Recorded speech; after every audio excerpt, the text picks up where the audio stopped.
Lutfi Media Texnika Çeklik şirketi işledi.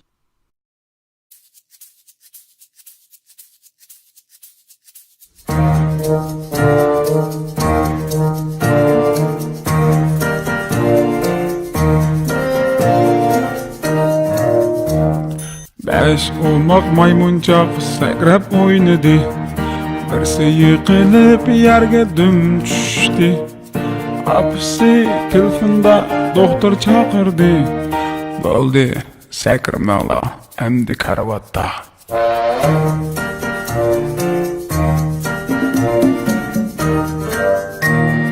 Dört olmak maymunçak sakrab oynadı. Birisi yıkılıp yerge düm düştü.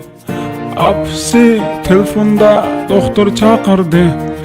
Boldu sakramalı emdi karavatta.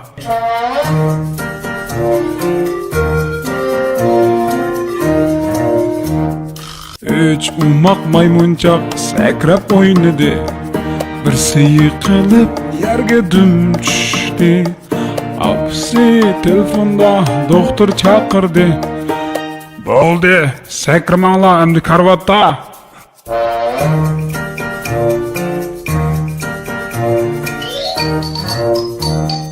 İki olmak maymunçak sakrab oynadı.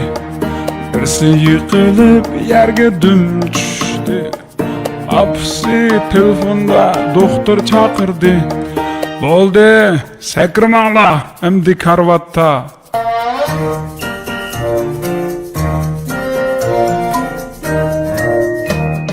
Bir olmak maymunçak sakrab oynadı. Omu yıkılıp yerge düm düştü. Apisi telefonda doktor çağırdı. Ey yağaş kulakla emdi karvat sakramalı.